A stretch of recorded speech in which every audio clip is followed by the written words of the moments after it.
கிறிஸ்துவுக்குள் மிகவும் பிரியமானவர்களே, ஆண்டவராகிய இயேசு கிறிஸ்துவின் நாமத்தில் என் அன்பின் வாழ்த்துக்கள். இன்றைக்கு ஆண்டவர் உங்களை பார்த்து சொல்றாங்க.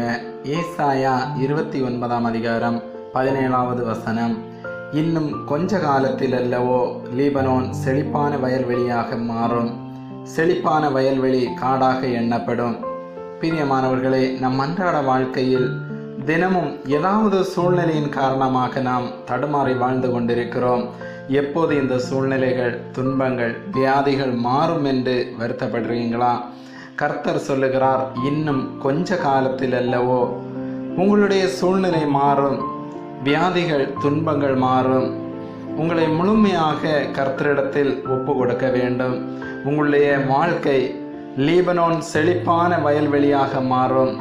நீங்கள் நினைக்கிற மாதிரி, நீங்கள் ஆசைப்படுற மாதிரி உங்கள் வாழ்க்கை உண்மையாகவே மாறப்போகுதுங்க.